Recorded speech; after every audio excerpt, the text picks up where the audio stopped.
Kalau di Indonesia jadi setan. Jadi gua Dondi setan gitu. Tapi sebelum kita mulai nih ya, kita Hmm. mulai masuk ya. Kemarin hangat sekali tentang Eli. Assalamualaikum warahmatullahi wabarakatuh. Berjumpa lagi dengan Jadir HMC ya, channel yang mengedukasi dan menghibur.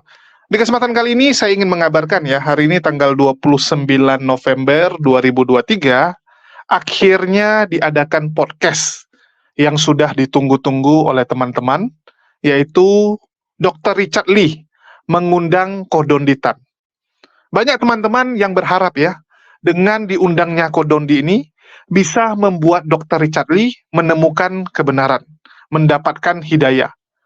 Begitu juga dengan adanya podcast ini, banyak penonton-penonton yang ada di channel YouTube Dr. Richard Lee akan mendapatkan pencerahan setelah kemarin mendapatkan penyesatan dari Elia.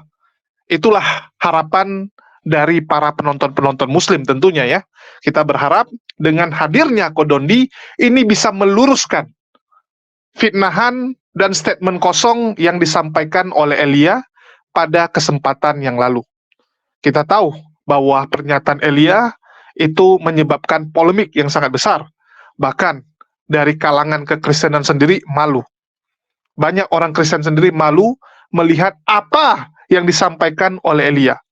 Bahkan pendeta Esra Soru baru-baru ini juga mereaksi kebotolan dari Elia, dan endingnya malah pendeta Esra Soru yang dihujat, teman-teman. Kasihan ya. Meluruskan kebotolan malah berakhir jadi difitnah oleh para Polikardus. Nah, inilah memang nasib dari orang-orang yang berkata jujur. Nasib dari orang-orang yang menyampaikan kebenaran. Kita tetap akan difitnah-fitnah oleh para laskar Polikardus. Karena bagi mereka kebenaran itu harus ditutupi. Bagi mereka, yang penting itu adalah hujatan. Mereka tidak terima yang namanya berita kebenaran. Mereka nggak mau. Ya, jadi baru-baru ini, kemarin malah, ya, bukan baru-baru ini, baru tadi malam. Baru tadi malam Esra Soru curhat. Curhat bahwa dirinya itu difitnah kalau dia dibayar oleh Muslim untuk meluruskan kebotolan Elia, untuk menyampaikan fakta bahwa Yesus dan Isa secara pribadi, secara sosok manusia itu orang yang sama. Hanya berbeda pandangan teologi, hanya berbeda pandangan keagamaan. Islam menganggap hanya sebagai nabi, sedangkan versi Kristen dia adalah Tuhan. Versi Islam dia adalah nabi dengan kepribadian luar biasa, versi Kristen dia pernah marah-marah, bahkan pernah mengatakan orang sebagai binatang, ya. Jadi memang hanya berbeda di versi itu. Bagi teman-teman yang belum nonton, silakan juga ditonton channel kita. Ini adalah channel khusus berita Dr. Akal News ya, Pendeta Esra Soru. Di sini kita beritakan curhat ya, curhat bahwa dia dituduh mendapatkan uang dari pihak Muslim. Bagi yang belum nonton, silakan tonton. Ini lagi live premiere. Oke, jadi bagi teman-teman, itulah yang terjadi. Kalau ada orang yang meluruskan fitnahan-fitnahan, kita akan dilawan, kita akan dihujat, kita akan dihina. Dan ini bentar lagi ya, saya pastikan akan viral video Kodondi ini, yang pastinya akan diambil juga cuplikan-cuplikannya, karena podcastnya ini pasti luar biasa sekali. Podcastnya pasti luar biasa sekali. Bagaimana jalannya podcast tersebut? Ya, mungkin saya putarkan dulu lah. Ya, sedikit kisi-kisinya yang baru saja terjadi 1,5 jam yang lalu ya. Ini saya rekamnya jam 11 pagi, sedangkan tadi podcastnya mulai dari jam setengah 10. Ya, setengah 10. Oke, kita dengarkan dulu. Kalau di Indonesia jadi setan. Jadi gua Dondi setan gitu. Tapi sebelum kita mulai nih ya, kita mulai masuk ya. Kemarin hangat sekali tentang Elia. Banyak banget yang potong, banyak banget yang belum di dulu deh. Ada nggak yang pengen ditanggapin tentang Elia atau statement Elia yang sudah datang ke sini? Gini, kalau Siapa orang Yahudi yang mengaku menerima perintah Tuhan untuk mendirikan agama negara Israel? Gue belum pernah dengar. Gue belum pernah dengar. Dan orang-orang kelompok Yahudi yang menolak itu bilang bahwa mereka memang sudah harus istilahnya terdiaspora atau tersebar kemana-mana. Dan di dalam keyakinan mereka, mereka harus mentaati pemerintah di tempat di mana mereka tinggal. Gitu ya. Itu adalah keyakinan orang-orang kelompok yang tidak setuju didirikan negara Israel. Iya. Terus tapi ada kelompok lain yang mungkin yang diprakarsai oleh siapa? Theodor Herzl yang dengan paham Zionismenya itu kan mereka harus mempunyai negara karena mereka merasa dipersekusi di mana-mana. Ya. Ya dengan segala macam intriknya melalui politik, melalui ekonomi, akhirnya mereka berhasil mendirikan negara Israel tahun 1948 dengan bantuan Inggris, PBB, Amerika gitu kan. Ini yang harus kita pahami dulu. Nah, di video ini kalau nggak salah Elia juga ada menceritakan sedikit tentang sejarah. Ada beberapa poin yang saya tangkap kalau mengenai yang sejarah di luar kekristenannya mungkin ada betulnya. Tetapi yang waktu dia ngomong-ngomong masalah Raja Mesias itu, yang mengenai Yesus itu, malah ada yang menggelitik saya gitu. Dengan kitabnya dia juga gitu. Oke. Nah, itu gimana tuh? Kita tonton ya, Coba. kita tonton ya. Setelah di 346 kita lihat di 426. Coba itu berapa? Itu 418 ya. Ya. Nah ini. Coba. Salah besar. Jadi Karena Kita mundurin dulu. Beneran. Kita mundurin dulu. Oke. teman-teman non-Kristen itu akan mikir bahwa kalau misalnya Elia Miron itu bawa sejarahnya dari Alkitab, oh berarti itu versi Kristen. Itu salah besar. jadi Karena Alkitab ini bukan tulisan yang metahistoris. Metahistoris itu artinya Alkitab itu didasarkan pada pandangan teologis semata, tapi tidak bisa dibuktikan secara historis. oke. Israel itu sebagai sebuah bangsa itu sudah dibawa oleh Musa di dalam Torahnya itu. Jadi perjanjian lama kita ini itu sama dengan tanahnya orang Yahudi. Oke. Nah, Oke. jadi perjanjian Sampai sini dulu. Oke. Ini Lanjut, dia gimana? bilang PL-nya dia sama dengan tanahnya Yahudi. Ini justru yang kalau dipelajari, kita nggak usah pelajari dari dokumennya siapa, dokumen yang bangsa Yahudi sendiri atau yang Kristen sendiri, yang di luar aja, yang di luar mempelajarinya itu mereka bisa tahu bahwa PL-nya PL-nya Kristen itu adalah hasil apa namanya? Kalau boleh dibilang evolusi, boleh lah karena cukup panjang jaraknya. Adalah hasil evolusi dari tanahnya Yahudi, tapi yang sudah dirubah-rubah. Perubahannya apa? Gue udah sering kan bikin konten kan. Jadi PL-nya Kristen itu mau pakai peraga nggak? Boleh? Biar meyakinkan gitu kan, dia juga pakai peraga soalnya. Oh dia pakai peraga ya? Jadi gue harus pakai peraga ya? Kalau ngomong pakai peraga emang lebih enak sih. Ya. Sebentar, Biar kalau makin keluarin nampol ya. gitu kan datanya. Kodon ini kan terkenal dengan data, nggak pakai asumsi. Jadi gue harus pakai peraga supaya yang nonton juga paham apa yang dia maksud gitu ya.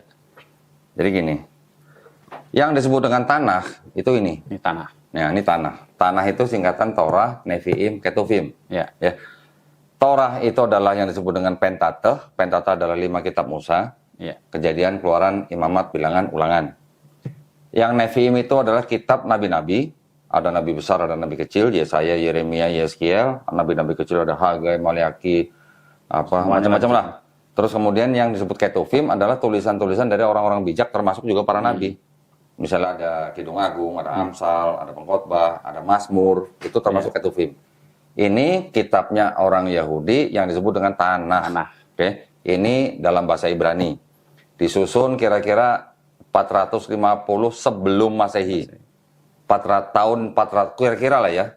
Jadi di abad ke-5 sebelum Masehi. Ibrani ya. Ya. Dari Ibrani ini kemudian diterjemahkan 2 kali nih. Yang pertama cuman Torahnya aja. Tadi kan ada Torah, Nevi'im, Ketuvim.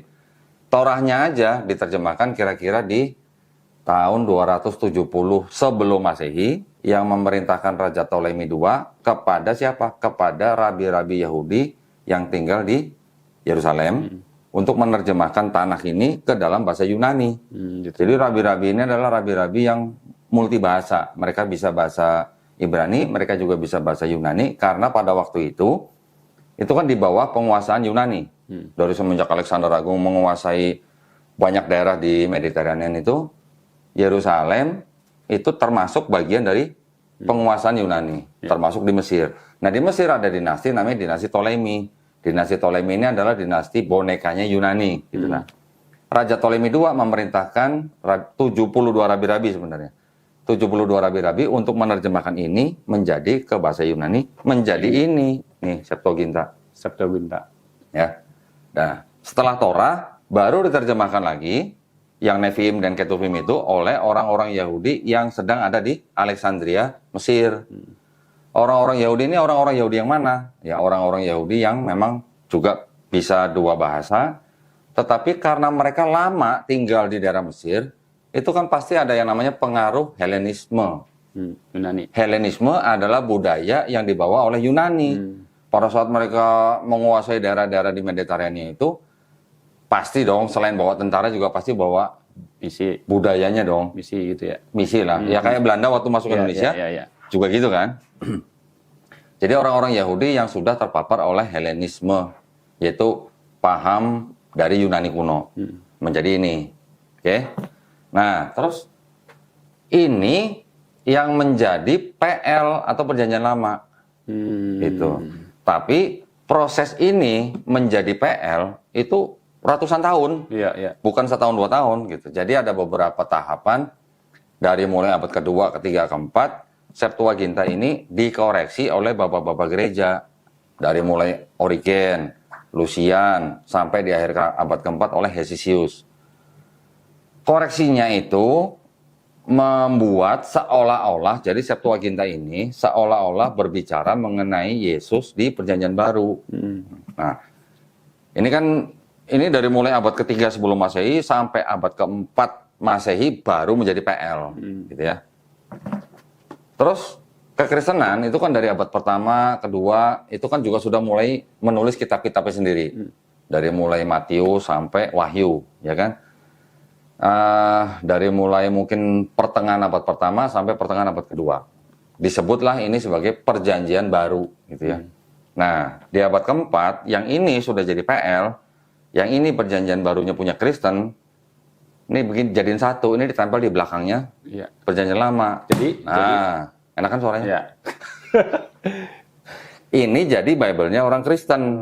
Digabung jadi satu tuh. Ya. Jadi kalau tadi Elia bilang PL-nya dia sama dengan tanahnya Yahudi, sama dari mana gitu loh? Karena yang ini sudah direvisi di segala macam ya. Dimodifikasi lah. Bapak-bapak gereja tadi. Nah, jadi seolah-olah yang ini berbicara mengenai Yesus di sini.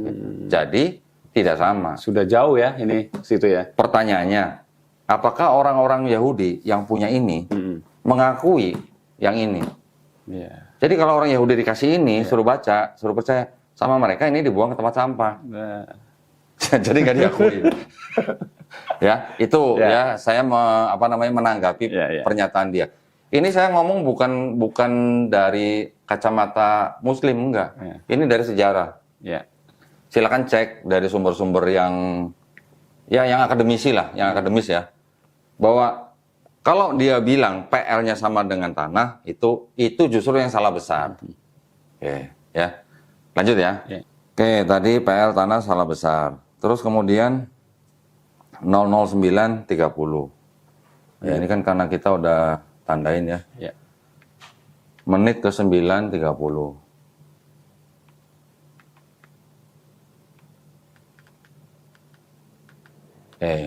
Kita dengerin. Maksudnya begini, Kristen itu kan akar dari arti Kristen itu kan sebutan bagi pengikut Kristus toh. Raja Mesias yang lahir di abad keempat itu. Nah, dengar ya? Ya, pengikut. Menurut dia Kristen adalah pengikut Kristus yang lahir di abad keempat. Yang lahir di abad keempat ini maksudnya Kristusnya atau Kristennya nih? Nah, berarti ya. Kita nggak usah tanggapin dulu, biar nanti penonton juga pemirsa juga paham gitu ya.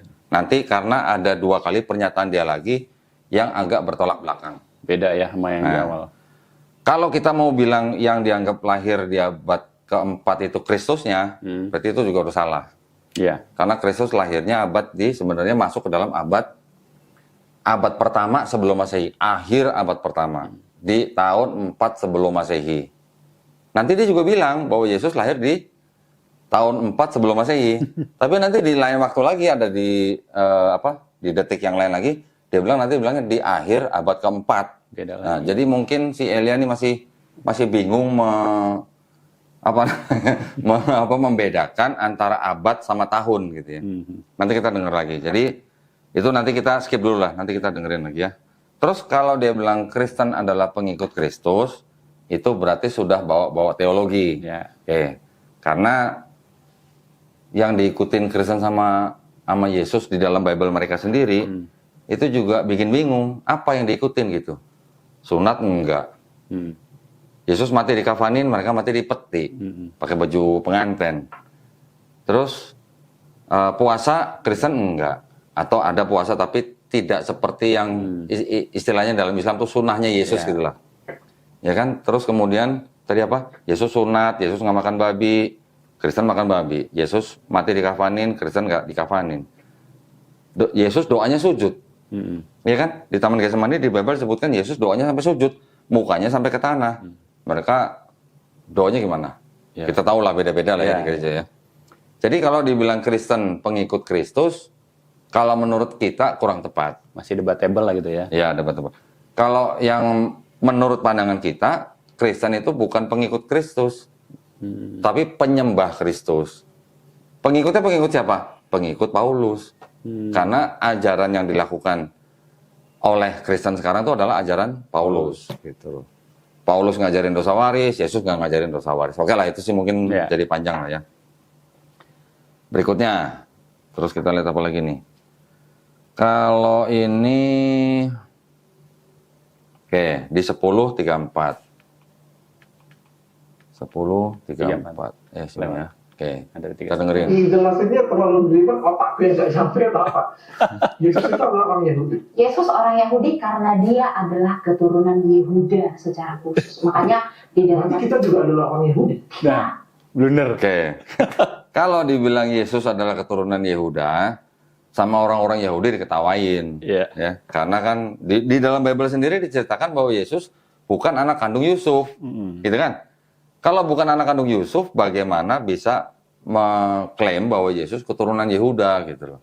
Karena di dalam tradisi Yahudi, untuk menentukan seseorang itu termasuk orang Yahudi atau bukan, itu dari darah ibunya. Tapi kalau untuk menentukan sukunya, itu harus dari darah ayahnya. Gitu. Jadi karena Yesus bukan anak kandung Yusuf, maka tidak bisa diklaim dari Yehuda gitu. Yang dia maksud Yehuda itu adalah anak keempat dari Nabi Yakub, ya, atau yang disebut dengan Israel.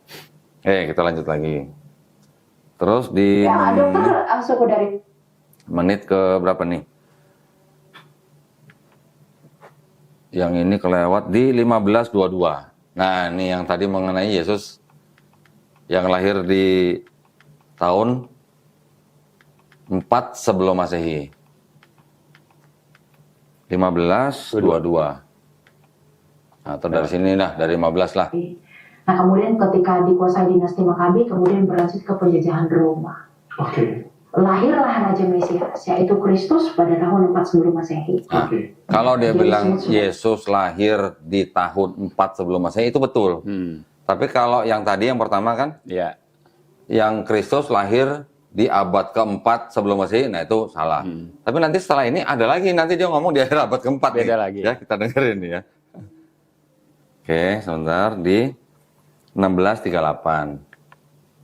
16:38. Oke, ini.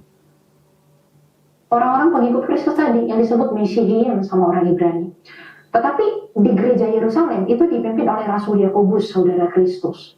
Nah, ini adalah orang-orang Yahudi yang berdarah Yahudi. Tapi yang di Antioquia itu yang berdarah non-Yahudi. Tetapi tidak masalah mereka hidup berdampingan. Kenapa? Karena bagi orang Yahudi, meskipun Torah 613 misfot itu tidak berlaku bagi. Oke lah, itu ini lah. Tadi yang saya perhatiin dia bilang orang-orang pengikut Kristus, ya kan? Kristusnya kan udah nggak ada nih pada saat itu. Karena Kristen pertama kali yang disebut di Antioquia itu adalah Yesus sudah nggak ada gitu lah. Tadi kembali lagi sebenarnya mengenai pengikut Kristus ya. Jadi itu oke lah, debatable lah. Terus kalau yang dia bilang tadi ada yang Yahudi yang di Yerusalem, ada Yahudi yang di Antioquia, tapi yang di Antioquia ini adalah orang-orang yang sebenarnya non-Yahudi. Yeah. Ini kan memang semuanya adalah disebut Kristen karena sudah ada ajaran Paulus. Sebelum ada ajaran Paulus, apakah ada terpecah menjadi dua seperti ini? Gitu ya. Itu hal lain lah sebenarnya. Oke, sekarang kita lihat lagi di 25-40. 25-40. Nah ini ya. Bahwa kami harus kembali ke Yerusalem. Makanya orang Israel atau orang Yahudi yang berdiaspora itu selalu rindu untuk kembali ke Yerusalem. Karena dalam semangat mereka, Yerusalem itu segala-galanya, Sion itu segala-galanya bagi orang Israel. Oke, ini saya mau bicara gini. Jadi di awal-awal kalau nggak salah dia sempat menyebutkan ada yang namanya kelompok Zelot namanya. Zelot itu adalah salah satu kelompok di dalam Yahudi selain Saduki, Eseni, dan Farisi. Jadi ada 4. Sebenarnya ada 5 sih. Ada Saduki, Eseni, Zelot, Farisi, ada satu lagi sebenarnya Samaritan. Samaritan ini memang kelompok yang sangat-sangat kecil dan dipercaya mereka adalah orang-orang yang tidak ikut dalam pembuangan Babel. Nah kalau yang Zelot ini memang orang-orang yang bisa disebut untuk orang Romawi itu adalah pemberontak. Karena mereka adalah artinya tuh fanatik gitu loh, yang setia banget gitu. Kalau yang Farisi, ini adalah orang-orang yang melakukan hukum-hukum Taurat. Bisa apa saja, bisa orang-orang awam, bisa orang-orang biasa gitu. Kalau yang Eseni, ini yang tidak mau ngurusin duniawi, mereka memisahkan diri gitu. Kalau yang Saduki, ini orang-orang yang bisa berinteraksi dengan yang disebut dengan penjajah Romawi. Nah, yang Saduki udah hilang, yang Eseni juga udah hilang. Yang Zelot juga sebenarnya boleh dibilang ya tidak terlihat aksinya sampai pada waktu Kristen itu timbul. Tetapi yang lebih pengaruh sebenarnya adalah yang Farisi. Paulus kan orang Farisi ngakunya, ya. Kalau salah satu murid Yesus yang dari Zelot itu kalau nggak salah Simon apa Yudas gitulah, itu juga dari Zelot. Nah, kalau dia bilang, saya pernah menangkap dia ngomong Zelot itu mirip dengan Zionis. Mungkin kalau dalam arti semangat untuk mempertahankan negaranya, mungkin dia benar. Tetapi konteksnya pada zaman itu disebut Zelot dan konteksnya pada saat di akhir abad ke-19 timbul Zionisme, ini sebenarnya sesuatu yang berbeda. Kalau Zelot ya memang pada zaman itu mereka di bawah penguasaan Romawi. Tapi kalau Zionis ini adalah kelompok yang memang mereka ingin mempunyai negara sendiri karena mereka tidak mau dipersekusi oleh negara di tempat mana mereka tinggal gitu loh. Kan di dalam kitab mereka juga disebut ada bukit namanya Bukit Sion gitu. Nah, jadi agak berbeda, nggak bisa disamain secara kultur dan sejarah gitu, nggak bisa. Oke. Terus kita lanjut lagi di menit ke berapa nih? Ini menit berapa sekarang? 25 ya. Kan? 25 ya. Kok coba tadi berarti kelewat. Ada di menit ke 19:01 nih. Oh, lewat. Nah, ini. Kita dengar lagi nih. Abad keberapa Tuhan Yesus lahir? Abad keempat sebelum Abad Masehi. keempat sebelum Masehi. ada lagi. Dengar ya? Ya. Yesus lahir abad keempat sebelum Masehi. Nah, itu udah ngaco berarti. Tadi di awal dia udah ngomong bener, tahun 4 sebelum Masehi. Sekarang dia bilang abad keempat sebelum Masehi. Mungkin lupa kali kok. Ya mungkin lupa lah, mungkin grogi lah ya. Saya paham lah. Mungkin kalau salah ngomong memang bisa. Tetapi yang mau saya angkat adalah sedikit begini mengenai kelahiran Yesus. Dia mengakui bahwa Yesus lahir di tahun 4 sebelum Masehi ya. Sedangkan di Lukas, kan ada Matius, Markus, Lukas, Yohanes. Di Matius itu Yesus disebutkan lahir pada zaman Raja Herodes. Nah, sedangkan Raja Herodes memang matinya tahun 4 sebelum Masehi. Berarti Yesus lahirnya beberapa saat lah sebelum Raja Herodes mati ya. Anggaplah tahun 5 atau tahun 6 sebelum Masehi. Karena Raja Herodes pada saat sebelum dia mati, dia memerintahkan pasukannya untuk membunuh setiap bayi laki-laki yang berusia 2 tahun ke bawah. Berarti Yesus lahirnya sebelum wajah habis salah ngomong tuh. Jadi Yesus akhirnya lahirnya beberapa tahun sebelum tahun 4 sebelum Masehi. Berarti bisa tahun 5 atau tahun 6. Oke. Tetapi di dalam Lukas, kalau yang di Lukas nih, Lukas menceritakan bahwa Yesus lahir pada zaman yang namanya Kirenius menjadi wali negeri Syria. Semua sejarawan mencatat bahwa Kirenius ini menjadi wali negeri Syria itu tahun 6 Masehi. Jadi kalau 6 Masehi dibandingkan dengan 6 sebelum Masehi, ada jarak 12 tahun kira-kira. Jadi ada berapa Yesus dalam gospel mereka gitu ya. Ini sih hanya pengetahuan sekilas lah buat teman-teman lah ya. Oke, terus selanjutnya ini yang 25-40 tadi udah ya. Sekarang 35-25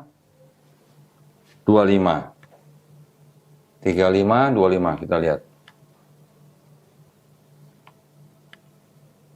35, 33, 34. Nah ini, 35-22 ya. Kita cek dengerin. Karena Yesus itu lahir di Migdal. Oke. Di Migdal Eder itu menara kawanan domba yang dibuatkan Nabi Mika. Oke. Bahkan secara Bethlehem ini sekarang ada di negara mana nih? Israel. Israel sekarang. Oke. Yerusalem itu tempat bermaknanya apa maknanya bagi agama?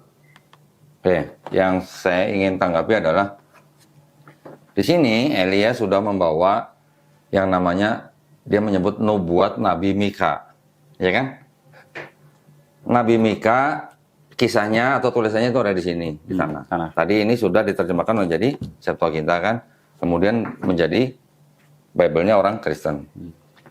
Menurut orang Yahudi, apakah ada di sini satu aja nubuat untuk Yesus gitu? Menurut orang Yahudi, nggak ada. Sama sekali nggak ada. Nihil gitu ya. Nah, karena tadi saya bilang apa? Karena sudah dirubah-rubah, jadi seolah-olah yang ada di sini menubuatkan Yesus yang di Perjanjian Baru, gitu. Jadi dia sudah bawa-bawa sebuah kitab yang sebenarnya sudah dimodifikasi oleh bapak-bapak gereja sehingga seolah-olah berbicara mengenai Yesus di PB. Ya. Kita lanjutin. Nanti ini sebenarnya ada lebih panjang lagi. Nanti di akhir-akhir dia akan bawa-bawa mengenai nubuat-nubuat yang lain. Sekarang kita buka di 42:18. Ini pertama-tama saya menanggapi perkataan Elia dulu ya, yang ada hubungannya dengan agama dia gitu ya. 42:18. Lewat ya. Oke, dari sinilah. kita mengatakan nanti seluruh dunia itu akan mengaku bahwa Yesus itu adalah Tuhan. Dan mereka itu akan masuk di dalam perjamuan itu. Aku pengen tanya gini ya, karena aku kan melihat video kamu kan, jadi kan selama ini kan aku menganggap bahwa Tuhan Yesus atau Nabi Isa itu adalah sama. Wah, tidak. Ini. Keren ya? Ya. Itu hanya anggapan orang yang, maaf dokter, saya harus katakan, Saya bertanya ini, saya bukan sombong ya. Saya bukan sombong, tapi ini mewakili kekristenan sejak purba. Yesus Kristus itu tidak pernah sama dengan Isa. Yesus Kristus, Isa Al-Masih itu berbeda. Nah. Gini, kalau arti toleransi itu apa? Itu adalah membiarkan. Oke? Sekalipun teman-teman. Oke lah. Ya. Yesus dan Isa dia tidak bilang sama. Yesus tidak sama dengan Nabi Isa. Ini dari tadi gua pegang-pegang. Begini, jadi kalau dia mengatakan Yesus bukan Nabi, bukan Isa, ya, berarti dia belum punya yang ini, atau belum punya bahkan yang ini. Ini lebih kuno lagi. Ya. Ada beberapa Bible yang menggunakan nama Isa Al-Masih. Nggak usah yang kuno-kuno lah, yang baru aja lah. Ini apa? Kitab Suci Injil ya, tahun 2011 yang menerbitkan Lembaga Alkitab Indonesia LAI. Okay. Sama lembaga yang dipegang. Yang dia pegang juga itu TB1 itu. TB1. Ini LAI diterbitkan dan dicetak oleh LAI. Pokoknya resmi lah ya itu. Hah? Resmi pokoknya. Ya resmi lah. Ada yang bisa zoom nggak? Ada yang bisa zoom? Ini. Atau ini sini deh. Aja kok. Kurang jelas. Hah? Iya, Matius. Ini silsilah siapa? Isa Al-Masih. Jelas ya? Jelas. Oke. Jadi yang dia katakan berbeda, Yesus bukan Isa itu dia memahaminya hanya dari sisi teologi. Kalau dari sisi dari sisi teologi dan juga dari sisi perspektif. Ya. Jadi yang namanya nama orang itu adalah bisa paralel. Paralel itu artinya Bersamaan gitu. ya. Contoh misalnya, di sini ada tulisannya Petrus. Inggris nggak tahu Petrus. Inggris taunya Peter. Ya. Inggris taunya ada lagi nama James. Di sini namanya Yakobus. Sama nggak? Sama. Nanti ada lagi Matthew. Di sini Matius. Nanti di sono di Inggris ada John. Di sini Yohanes. Tapi maksudnya sama kan? Sama. John sama Yohanes itu sama. Peter sama Petrus ya maksudnya sama. Begitu juga Yesus dengan Isa. Berarti Elia perlu belajar dari pendeta Ezra Soru. Ya. Mengenai Yesus dan Isa itu hanya masalah transliterasi. Transliterasi artinya gini. Kalau di dalam bahasa Ibraninya, Yesus itu adalah Yesua. Oke. Di dalam bahasa Aramaiknya itu Iso. Bahasa Arabnya Isa. Bahasa Yunaninya Isus. Bahasa Inggrisnya baru Jesus. Di Indonesia jadi Yesus. Di Cina apa? Yesu gitu misalnya. Jadi itu adalah transliterasi. Jadi kalau dia bilang Yesus dan Isa tidak sama hanya karena perspektifnya yang berbeda, berarti dia tidak tahu yang namanya transliterasi. Dia harus belajar lagi dengan pendeta Ezra Soru. Pendeta Ezra Soru aja ngakui Isa, Yesus itu sama. Yang dimaksud sama apanya? Yang dimaksud sama adalah profilnya atau sosoknya. Kalau kisahnya atau perspektifnya memang berbeda. Di situ juga diceritakan bahwa kalau Isa di Islam itu lahir di bawah pohon kurma. Kalau di Kristen lahir di dia sempat menyebut kandang domba. Kandang domba. Padahal di Perjanjian Baru, di seluruh Perjanjian Baru tidak ada cerita Yesus lahir di kandang domba. Hanya ada kata-kata di Yesus ditaruh di palungan. Kalau palungan sama mereka dikonotasikan lahir di kandang domba gitu. Karena ada palung. Padahal nggak ada kata-kata Yesus di sini lahir di kandang domba, nggak ada. Malah kalau yang di Lukas itu di penginapan, gitu ya. Jadi itu mungkin kurang literasi atau kurang belajar lah. Saya menyarankan hubungin pendeta Ezra Soru untuk nanya Yesus sama Isa itu sama atau enggak gitu ya. Jadi di Bible-nya mereka sendiri, mereka juga pakai Isa Al-Masih. Jadi Yesus Kristus dan Isa Al-Masih itu adalah sosoknya sama, tetapi dipahami dan dikisahkan dengan sudut pandang yang berbeda. Kristen begini ceritanya, Yesus begini, Isa begini ceritanya. Itu kan nggak masalah. Namanya perspektif ya. Kan bisa aja begini. Ini ada sosok satu namanya Asep. Gue taunya Asep tuh begini misalnya. Nanti ada orang lain yang tahu Asep dengan perspektif yang berbeda. Ya kan nggak masalah. Ya. Orangnya sama sebenarnya. Orangnya sama. Gitu. Ya sama tadi seperti Peter, Petrus, John, Yohanes. Kan sama orang. Oke. David, Daud gitu ya. David, Daud. Nah gitu. Jadi itu hanya paralelisasi nama. Paralel gitu. Memang kalau nama memang seharusnya tidak diterjemahkan.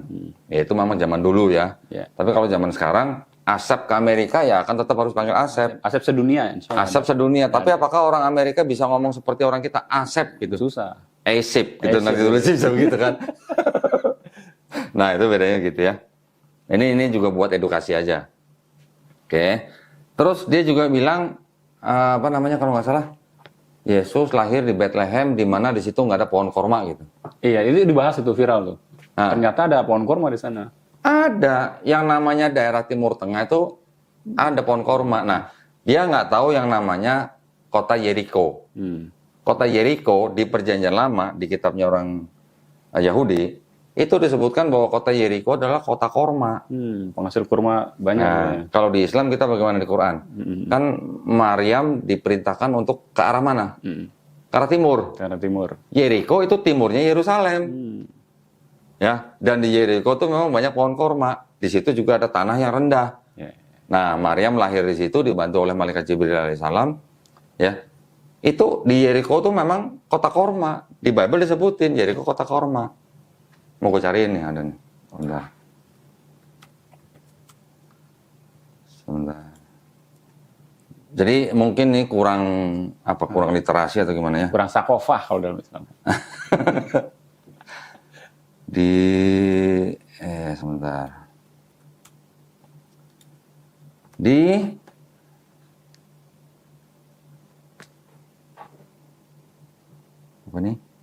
Ulangan 34 ayat 3. Gua ambilin. Wah, kita juga pakai Yang mana nih? Yang sama kayak Mbak Eli. Kalau yang sama dia tuh yang ini, yang Bible TB, terjemahan baru, satu. Terus sekarang udah keluar yang TB 2. Jangan sedih. Update lagi dong. Update lagi, direvisi lagi maksudnya. Ulangan 34 ayat 3. Kita lihat di sini. Jadi dia nggak tahu bahwa di dekat Yerusalem itu ada kota korma. Ulangan 34 ayat 3. Tanah Negeb dan lembah Yordan, dataran Yeriko, kota pohon kurma itu sampai Zoar. Mau di zoom? Ulangan berapa tadi? Siapa tahu sahabat teman-teman penonton mau searching di Google kali. Ya udah kita ini aja. Mana sini? Situ sebentar. Enggak, punya Kodondi aja. Ya, punya gua. Nih, ulangan 34. Ulangan 34 ayat 3 nih ayat ya. 3. Ulangan 34 ayat 3. Nih, kebaca nggak?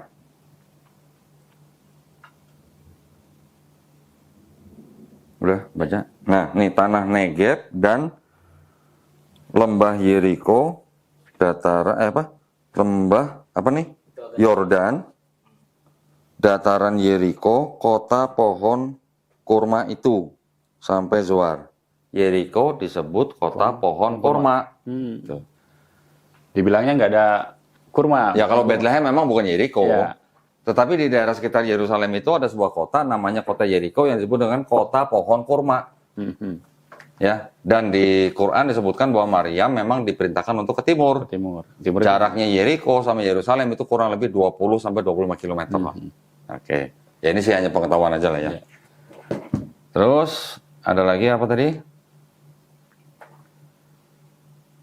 Tadi yang kandang domba udah ya. Jadi di yang tadi ada palungan. Di PB sendiri itu tidak ada kata-kata kandang domba. Gitu. Jadi kalau dia mengatakan Yesus lahir di kandang domba, berarti bisa disebut apa? Bisa asumsi, bisa halusinasi atau gimana itu ya. Yang terakhir di menit ke 50-10. Mau terakhir ini. Menit 50-10.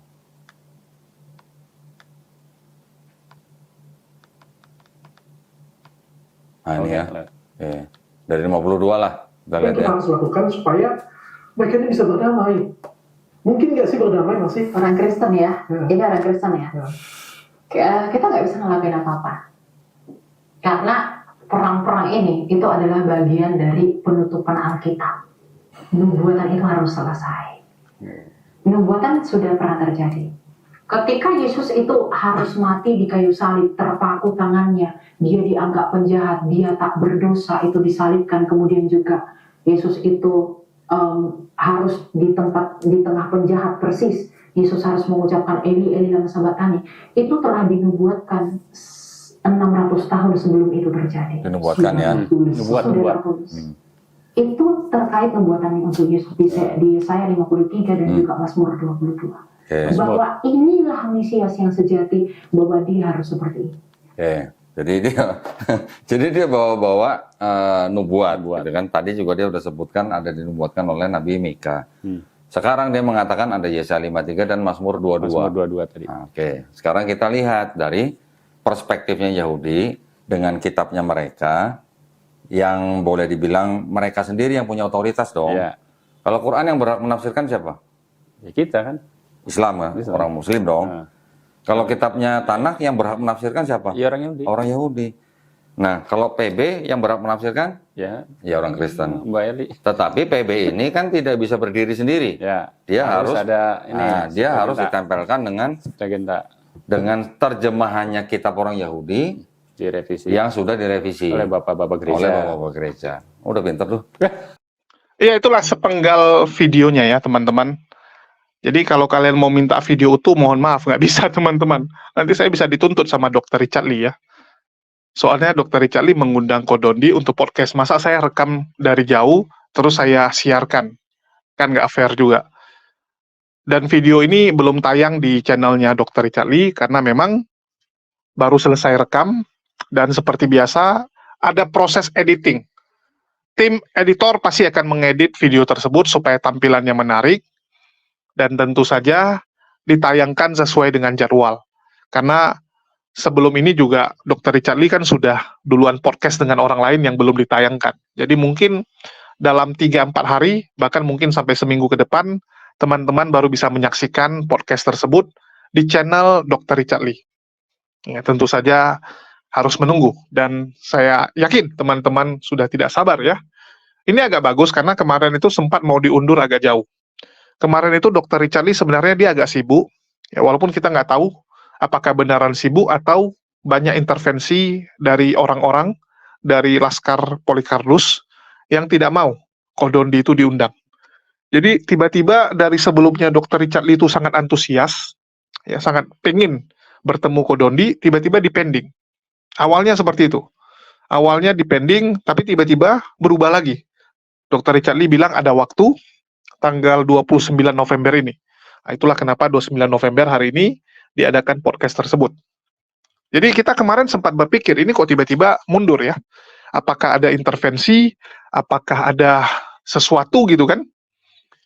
Tetapi ya mungkin Dr. Richard Lee berpikir juga, kenapa saya harus diintervensi sama orang atau apa ya? Kita nggak tahu apakah benar diintervensi atau mungkin ada kesibukan, tiba-tiba ada janji penting ya. Karena semua kembali kepada Dr. Richard Lee kan, karena podcast dia. Nah, dan alhamdulillah hari ini sudah terjadi, dan dalam waktu seminggu ke depan ya, video tersebut akan ditayangkan, dan tentu saja ini akan membuat heboh, terutama di kalangan Polycarpus. Tentu saja Polycarpus akan ngamuk, akan kejang ya, karena memang seperti biasa, mereka pasti kejang kalau sampai seorang Don Ditan itu ngomong di channel YouTube yang pengaruhnya luar biasa, yang ditonton bisa sampai jutaan orang. Ya, ditonton oleh jutaan orang, belum lagi nanti video-video pendeknya yang dipotong-potong itu ditonton jutaan bahkan sampai puluhan juta salah-salah. Dan itu bisa membuat banyak orang-orang terguncang ya. Apalagi iman mereka nih kita tahu sendirilah. Hanya modal imani kan? Hanya modal percaya tanpa punya landasan. Ini akan membuat banyak orang tercerahkan. Menurut saya ini adalah satu podcast yang luar biasa dan sudah sangat tepat. Yang diundang adalah Kodondi. Sebelumnya saya sudah mengusulkan untuk diundang juga ya, tim dari Apologet Muslim. Kemarin saya kepikiran awal itu adalah Kores. Cuman terakhir dibilang jangan Kores lah. Ya, karena dianggap ya tahu sendiri secara tutur bahasa kita harus akui kalau Kores itu di medsos mungkin ya tanpa open cam masih oke. Tapi kalau sudah langsung kadang-kadang dia bisa selengean gitu ya. Kores itu kadang bisa selengean, istilahnya jadi kesannya nggak serius gitu. Takutnya nanti penonton kira nggak serius. Padahal yang disampaikan itu kan sangat krusial tentang agama. Nah, jadi mengundang Kodondi saya rasa udah sangat tepat ya, karena dari segi cara penyampaian Kodondi itu sangat luar biasa. Walaupun mungkin ada sebagian teman-teman berharap kenapa nggak Bang Zuma gitu kan? Ya cuman masalahnya kalau Bang Zuma dia harus ke Jakarta lagi, butuh waktu. Terus yang kedua Bang Zuma nggak mau open cam. Sedangkan Dr. Richard Lee dia pengennya ya orangnya open cam gitu. Dan untuk Bang Zuma sendiri ya lebih bagus jangan terlalu jangan terlalu maju ke depan sendirian gitu. Karena kasihan nanti Bang Zuma yang jadi sasaran terus. Sekarang aja Bang Zuma itu kan bisa dibilang berada di posisi paling depan. Dia adalah panglima, jadi dia yang paling depan. Dan itu menjadi target utama jadinya. Para Polycarpus sangat menargetkan Bang Zuma. Itulah kenapa harusnya yang di belakang-belakang ini bisa mengejar. Jadi biar Bang Zuma itu jangan sendirian di depan. Tetap harus ada kestabilan ya. Karena sudah tidak zamannya Superman, sekarang sudah zamannya super team. Ya, Superman pasti akan kalah dengan super team. Itulah kenapa saya katakan kita berharap nih makin banyak para generasi baru, generasi muda yang ikut terjun. Dan kita berterima kasih sekali dengan Elia yang sudah menunjukkan kebotolannya dan membuat giroh umat muslim bangkit. Berkat kebotolan Elia, berkat pernyataan Elia, banyak sekarang saya lihat anak-anak muda yang terpanggil untuk ikut terjun di dalam diskusi lintas iman ini, sekaligus meluruskan pernyataan-pernyataan para polemik. Ya. Pernyataan polemik dari para polemikus-polemikus ini diluruskan oleh banyak orang sekarang. Jadi kita berharap dengan makin meriahnya dunia diskusi lintas iman ini, makin banyak keberagaman jenis-jenis channel dalam mengedukasi. Yang mungkin sebelumnya hanya debat, reaksi, ya. Kedepannya ada yang versi karton, ada yang versi edukasinya lebih bagus tampilannya, ada yang mungkin bisa menjelaskan dengan gaya yang berbeda gitu. Jadi makin banyak, makin bagus, dan tentunya ini makin mencerdaskan anak bangsa. Ini yang paling penting. Ya, kita tahu bahwa kita masih kelabakan menghadapi fitnahan para Polikarpus ini, bahkan bisa dibilang jumlah mereka tuh luar biasa banyak, sehingga dengan adanya video seperti ini yang menimbulkan giroh di masyarakat, ini akan merangsang masyarakat Indonesia yang Muslim untuk lebih peduli dengan agamanya. Ini yang paling penting. Jadi kita ucapkan terima kasih lah buat Elia ya, buat Dr. Richard Lee yang sudah memberikan kesempatan buat Kodondi untuk meluruskan kebotolan dari Elia tersebut. Dan bagi teman-teman, mohon maaf saya nggak bisa tampilkan panjang ya, sekali lagi saya katakan, karena itu videonya punya Dr. Richard, sangat tidak etika, sangat tidak beretika kalau saya menayangkan ya lebih panjang lagi gitu. Ya kan lucu, jatuhnya kamu jadi mencuri video orang kan gitu. Ya walaupun ya kamu rekam sendiri, bukan kamu ambil dari dia, tapi kan itu di studio dia, di tempat podcastnya dia, masa kamu ambil videonya secara panjang, ya kan nggak fair. Jadi itu aja sih yang mau saya sampaikan. Dukung terus ya, dan kurang lebih video yang saya tayangkan tadi, penjelasan Kodondi di tempat lain, itu kurang lebih sama dengan yang disampaikan Kodondi di tempat Dr. Richard. Cuman cara penyampaian aja yang sedikit berbeda. Jadi ini sebagai gambaran lah, apa yang disampaikan oleh Kodondi di podcast tersebut, yang mungkin teman-teman sudah nggak sabar. Itu aja yang bisa saya sampaikan. Makasih buat teman-teman semua yang udah nyimak. Makasih buat teman-teman semua yang terus mendukung channel kita. Makasih buat semuanya. Di akhir kata saya ucapkan wassalamualaikum warahmatullahi wabarakatuh. Sampai jumpa di video-video kita berikutnya.